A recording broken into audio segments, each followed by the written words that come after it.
Kadırın bileмененин, кадырлап сыйлап келемин. Ак сүттүң ак таш кыйынго, ушулur сизге белегим, ушулur сизге белегим. Тамандагы бейиштин төрү менен, жүрөктөгү мээримдин көлү менен бул дүйнөгө алып келген энелерди даңктаган, аталарды даңктаган Атам менен энеме программасынын кезектеги чыгарылышы. Биз бүгүн Ош шаарынын Кеңеш айылына келдик. Дал ушул айылда өмүр сүргөн, өмүрүн, жаштыгын, билимин, күчүн мамлекеттин өнүгүүсүнө арнаган, жашында түрдүү мамлекеттик кызматтарда эмгектенген Тасилкан эженин үйүнө келдик. Баатыр эне бир колунда бешик тербетсе, бир колунда мамлекеттин жүгүн артынып, аял экенине карабай, ушул мамлекет үчүн алгылыктуу жумуштарды аркалаган Тасилкан эженин өмүр баянын, турмуштагы кыйынчылыктарын, анан дагы бала тарбиялоодогу жетишкендиктери менен сиздер менен бөлүшөбүз. Эфирде Атам менен энеме программасы. Бизден алыстабаңыздар.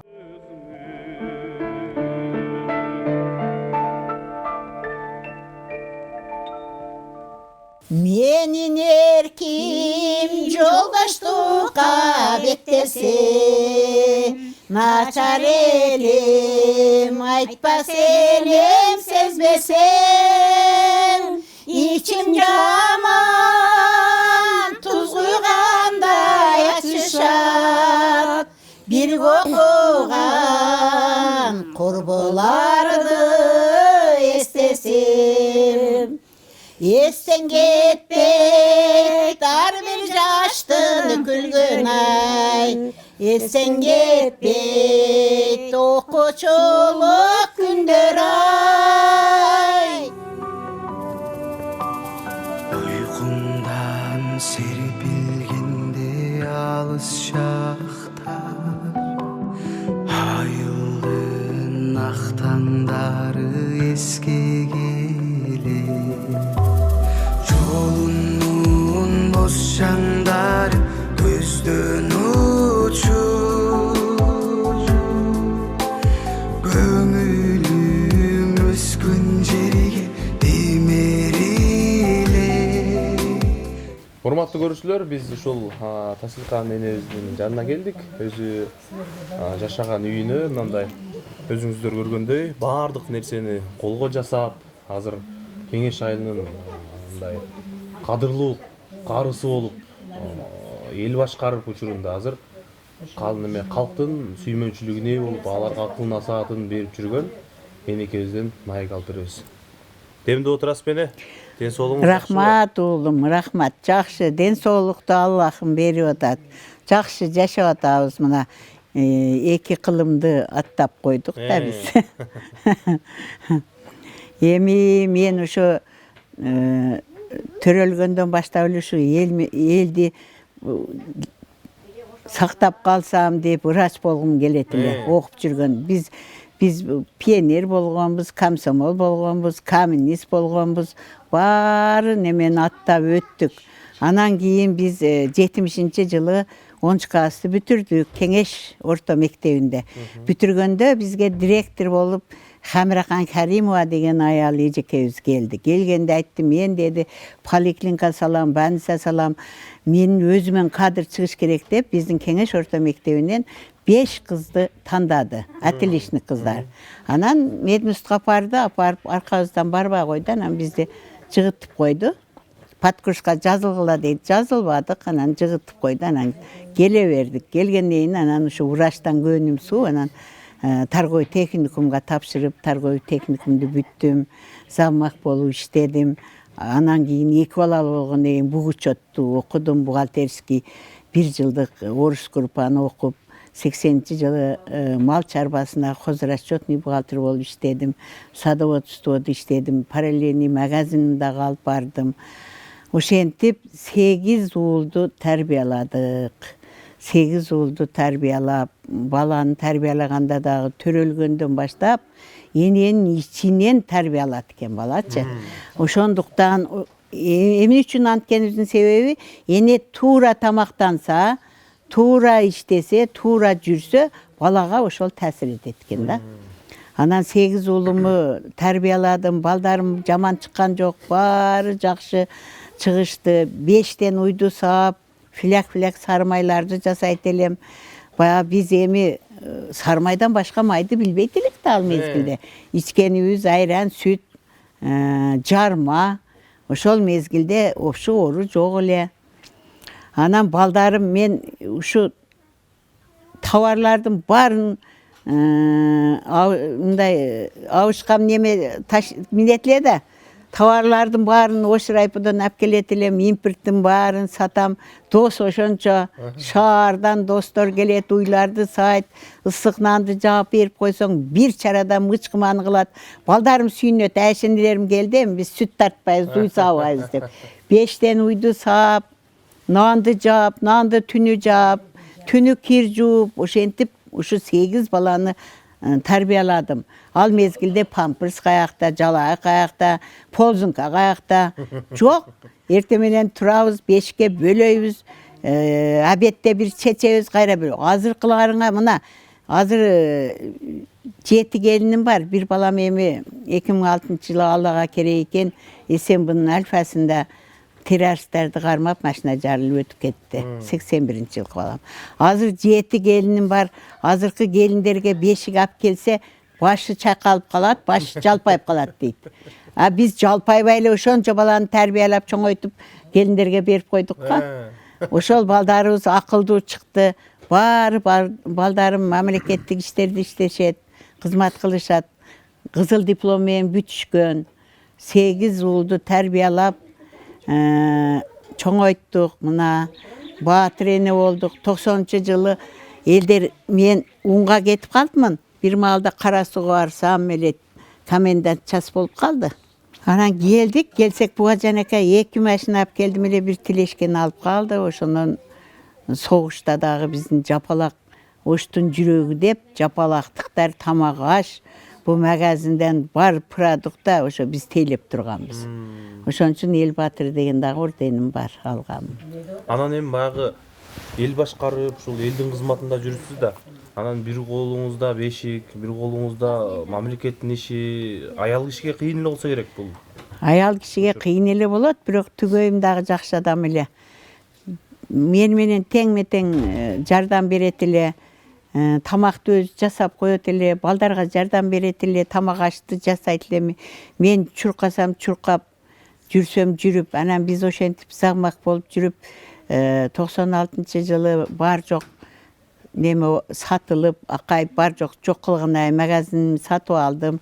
Анан кийин элдер келип, ушунча жыл элдин камын көрдүң, элге бар продукталарды ташыдың, бизге жардам бердиң, карызга берет элем. Баягы балдардын контрагына, кыздардын контракттарына.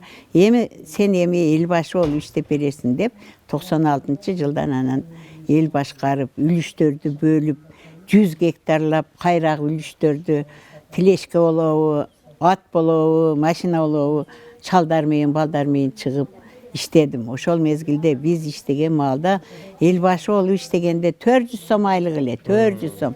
Эрте менен чыгып кетет элем, кеч келет элем. Күн бүркөлсө, түгөйүм экөөбүз кетменди кармап алып, алыштарды бекитет элек. Сел келет эле да. Азыркы мезгилде жакшы, азыркы эл башыларынын айлыгы көп. Биз 400 сомго ошентип эрте менен кетип, анан Хамирахан Каримова директор эжекебиз Ош базарын салды Бишкекке, усталарды апарып. Баягы бизде овош бар, жашылча бар, сүт ферма, жашылча, алма бак, ошолорду сатканы келишет эле справка деп. Түн жарымда 2-де болобу, 1-де болобу, шарт турат элем дагы справка жазат элем. Справка жазбасаң овочторду өткөзбөйт эле. Ошентип кыйналып, бир айылда светти дагы орозодо өчүртпөйт элем. Светти. Өтсө эле аны жерде Арзыбай деген аштан бар эле эмне свет өчтү деп келет эле. Ошентип иштегенбиз. Азыркы эл башчылар жыргап жүрөт, айлыктары көп. Анча-мынча чогулушка чакырса дагы нормальный барышпайт. Бизге окшогондорду вообще айтпайт. Мына немеге курултайга 2 жолу койдум кандидатурамды. Мына Жапалак айыл өкмөтүндө 13 айыл бар. Ошол 13 айылда 6000ден ашык калк бар. Ушу бир мен аял койсом мени өткөзбөдү. Көрдүңбү? Мен ушу көйгөй, элдин көйгөйүн, ушу айта турган эң биринчи больницаларды, мына частный больницаларды, ошо окшогон элдин ичиндеги көйгөйлөрдү айтайын десем, бири дагы мына Жапалак айыл өкмөтүндө 13 айыл болсо 6000 жашоочусу дагы бир аялды өткөзүшпөдү. Тең кутурлук жок бизде. Тууган урук чалдар мына айылдагы бир эки эле чыгып бакырып койсо аял киши каякта башкарчу эле, аял каякта болчу эле, делегат деп койсо кала берет. Болдум. Теңдик жок да бизде. Мына жаштар өсүп атат, жаштарды коёйлу. Ушу жаштарды неме кылайлы. Мына бүгүн эми ушу 7 балам бар, 40 неберем бар, 10 чеберем бар. Баары мына окуу ачылып калып, баары мамлекеттик иште болуп келе албай калышты. Мына урматтуу көрүүчүлөр, багы энекебиздин жашы 80ге таяп калса деле, бирок ушу мамлекет дагы деле арыза деле мамлекеттин иши көз салып, андай кылыш керек, мындай кылыш керек деп. Мен баары бир көнүп калгансыз деп. Көнүп калганбыз да. О балдарым айтып атпай, апа сизге эмне кереги бар? Сиз де жөн эле отурбайсызбы дейт. Себеби пособие алгандар дагы мага келет, кандай документ керек деп. Пенсияга чыкпагандар дагы келет. Эми мен көп жыл иштеп тааныш болуп калганмын, анан жардам берем да. Жол жобосун билем. Анан кийин азыр көбүнчө эле паспорт маселеси болуп атат. Анан мына жашоо дагы кыйын болуп калды. Көп балалуулар жашаш кыйын болуп атат. Бар жок кымбатчылык. Бирок берген пособие эмнеге жетет эле.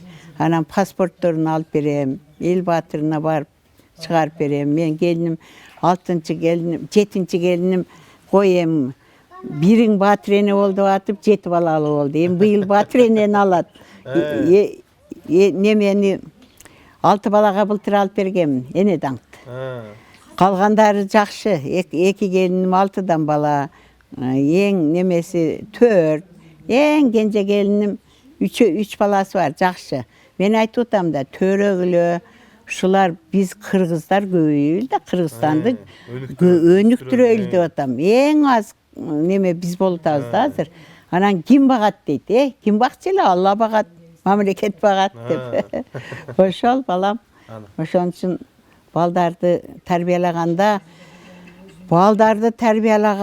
дагы эркек балдарды күйөөлөрүн тарбиялаш, коомду тарбияга өнүктүрүш үчүн дагы аялдын салымы өтө чоң балам. Айтып коет го, эркек тышкыча тон, аял ички тон деп.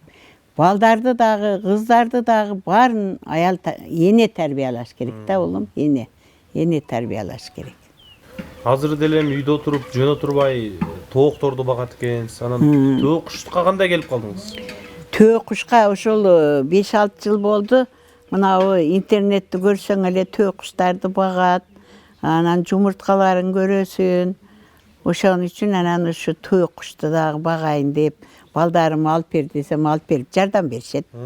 Балдар карайт, мен контролдой эле коем балам. Балдар тоок куш багат, бир индук бактык эле, индук жакшы көрүп, башка жактан алып. Учуп кетип калат экен. Анык бакпай койдук, өрдөк багабыз. Өрдөк. Эрмек деп, эрмек деп. Балдарга ошентип алаксытып койсоң, өздөрү менен өздөрү менет болот. Ооба, биз контролдой эле коем.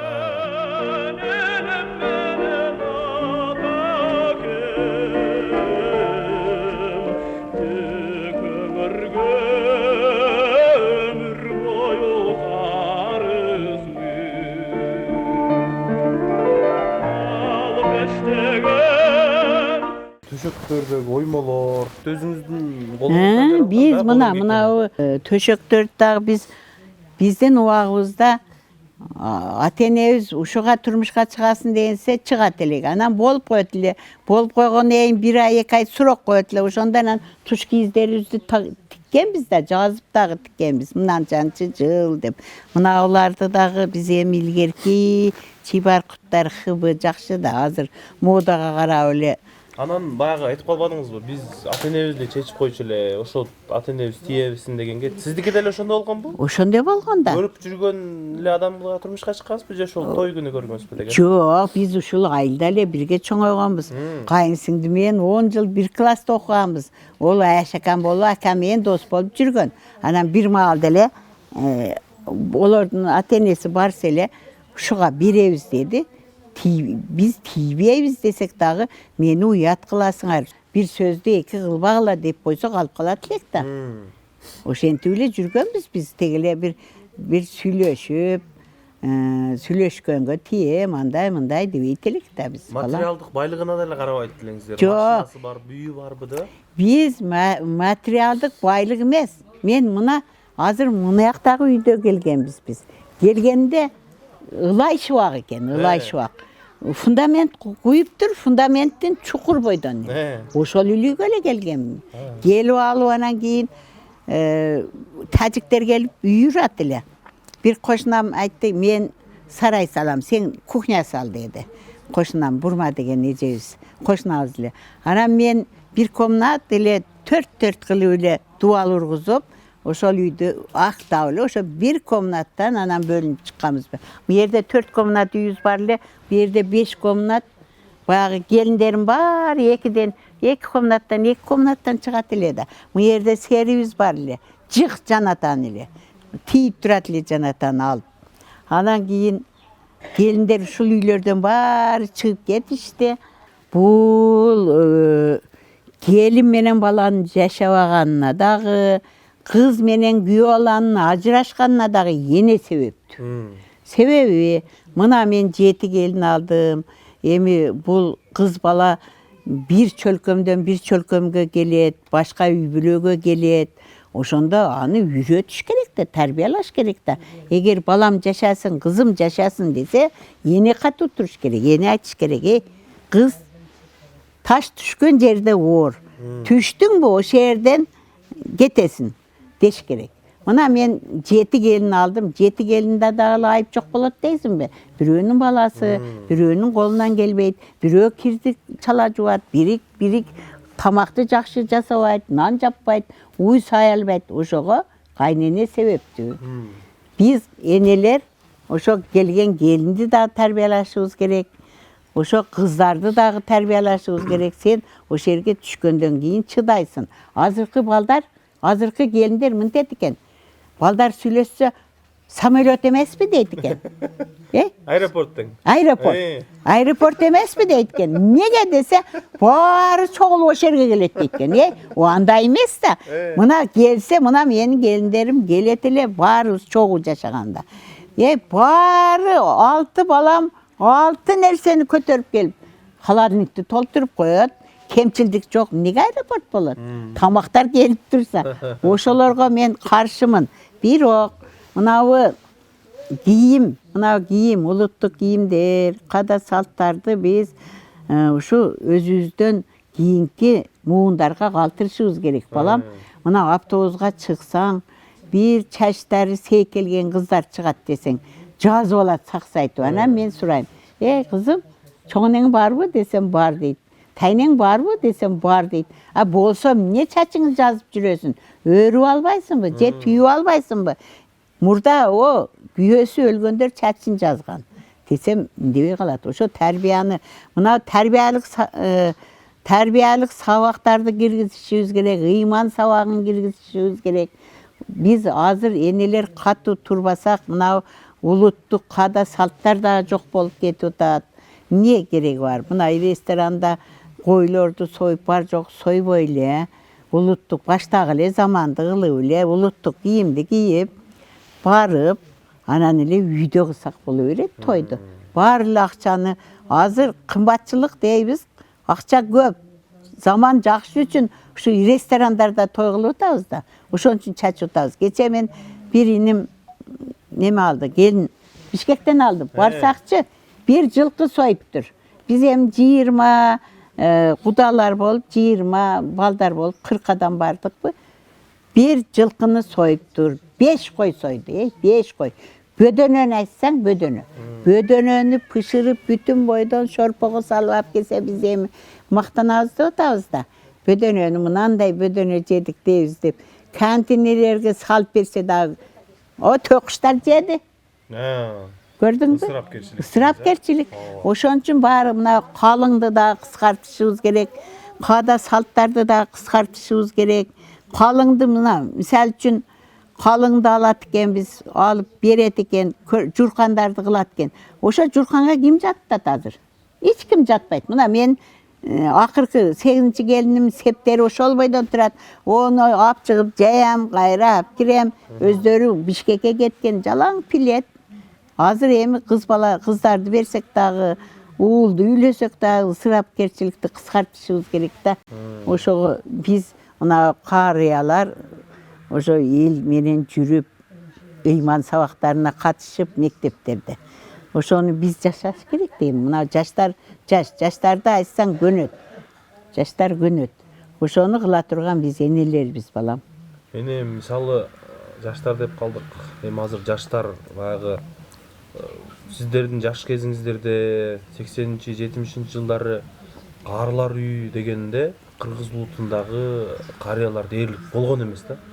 Азыркы убакта бул саны арбып барат да. Кыргыз апалардын, кыргыз аталардын. Буга эмне себеп деп ойлойсуз? Мен бугачы ошол мисал үчүн балдарыбыз болсо ошо балдар өз эле себеп ушуга баягы келген келдер да. Мынау ошол сүйүп алдым эле, мен аялым эле деп ошол аялынын тилине кирип апарып коёт.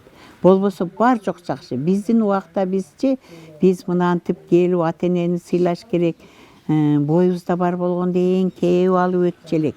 Азыр андай эмес да. Азыр бардыгы ушу энелерден, эне тарбиялаган кыздардан болуп атат. Жакшы балдарды тарбиялап койсок дагы баягы апаңы жогот, апаң апар, апаң антип койду, мынтип койду десе ошодон болуп атат. Бир немени уктуң белесем бир макалды.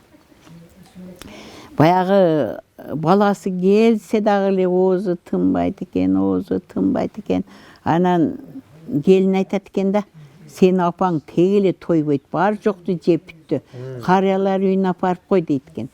Ошону анан кийин апарганбы же өтүп кеткенби караса баягы өрүктү мүлжүп, өрүктү шимип жүрө берип, өрүк өнүп кеткен экен таңдайына. Көрдүңбү балам? Бугачы азыркы тарбия көрбөгөн кыздар айтту.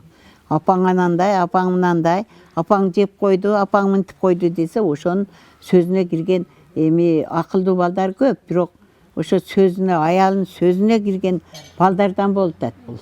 Тарбия көрбөгөн балдардан болуп атат. Болбосо бизде каякта, кыргыз каякта карыялар үйүнө апарчу эле ата-энени. Апарган эмес да балам. Ошон үчүн. Баа тарбияны эми мектепке эле таштап койбой, үйдөгү тарбиядан башташ керек да. Үйдөн башташ керек, үйдөн. Фундамент о мектепке эле коюп койбош керек. Эне деген мектеп жакшы болмойын, коомчулукка жакшы балдар чыкпайт да. Чыкпайт, туура айтасың, туура. Эне жакшы болуш керек, үйдөн, тарбия үйдөн башталат да. Эң негизги биз алыш керек моюнга аялдар. Аялдар жакшы болсо ошо ажырашуу да жок болот. Кыздары да ажырашпайт, балдары да ажырашпайт. Мына мен жетти балам. Кичине мен бир нерсе деп коеюн, чокусуна бир коюп айда берет эле. Ошону жаап, мына эмдигиче мына азыр 7-чи келиним отурат. Мен бир тур деген аял эмесмин. Ушу жашымда дагы эле 92-чи жылы, 90-чы жылы келин алдым. Ошону дагы тургузбайт элем. Мен өзүм ишими аткарат элем дагы турдубей кетип калат элем. Ошол келиним азыр байбиче болуп 5 уулду тарбиялап отурат. О тур иш кыл деп запкылаган болбойт. Ол өзүнүн ар жагынан эле. Мен мына эмдигиче мен кирими бир дагы келиндерге жугузбайм. Машинкага дагы жугузбайм. Өзүм таза немелер менен порошоктор мен өзүм жууп алам. Бир жумада бир жууп алам. Машина алып беребиз, условия кылып беребиз дейт. Условиянын эмне кереги бар? Улгаяк таңалар тез эле тирүндөн асыйлап алалы өткөн соңа бары кечеле тирүсүндө сыйлап алалы өткөн соңа бары кечеле тирүндөн асыйлап алалы өткөн соңа бары кечеле тирүсүндө сыйлап алалы өткөн соңа бары кечеле Кемер курк кемсел өтү калпагым кебирөө билбей жүрө таным баркым элиме белги берип тааныштырган атыңдан кагылайын кыргыз калкым кыргыз калкым кыргыз калкым атыңдан кагылайын кыргыз калкым үйүнө конок келсе жүзү жарык кой союп сыйлай билген ата салытын кызытып кымыз берип май жегизген салтыңдан кагылайын кыргыз калкым кызытып кымыз берип май жегизген салтыңдан кагылайын кыргыз калкым